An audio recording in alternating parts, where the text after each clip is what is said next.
For friends of democracy and freedom, a depressing split-screen picture was presented last week.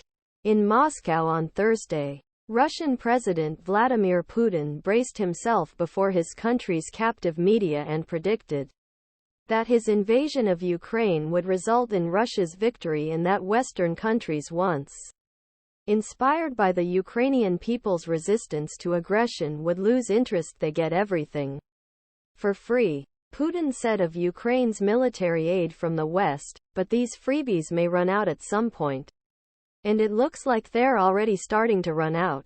In Washington, Republicans in Congress, under pressure from former President Donald Trump, appeared ready to prove the Russian dictator right. Ukrainians are still fighting and dying. But there was no sense of urgency in the Republican-led House of Representatives. Senate Majority Leader Charles E. Schumer kept his colleagues in Washington as negotiators continued to seek a bipartisan deal for a new round of aid, while House Speaker Mike Johnson sent lawmakers home and sniffed them out. Dionne Jr's views follow. Is it a rushed product? No, Mr. Speaker. This is not about a hastily made piece of furniture. It is about a people's struggle for freedom. On surface, the fight over Ukraine aid might seem like a typical Washington fight. While one side really wants one thing, other side really wants something else. While President Biden and Democrats overwhelmingly support aid to Ukraine, Republicans say they won't vote for Democrats to radically reduce immigration without making major concessions. The Republicans' tactic of holding Ukraine aid hostage to strict immigration policies may seem like smart policy on a routine matter. Democrats are divided on how far they should go in making concessions on border policy. Many in the party fear that Republicans will do nothing but reimpose Trump's draconian approaches, and even then fail to act to help Ukraine.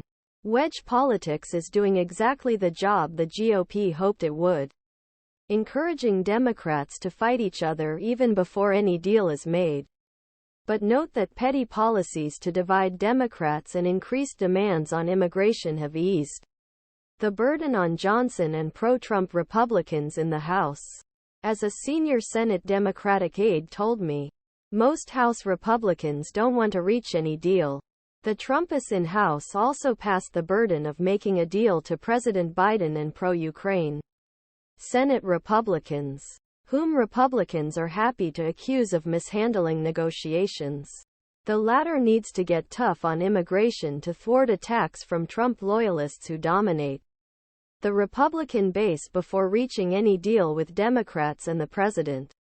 Left to his own devices, Senate Minority Leader Mitch McConnell, one of Ukraine's staunchest supporters, would almost certainly find a way to secure emergency funding.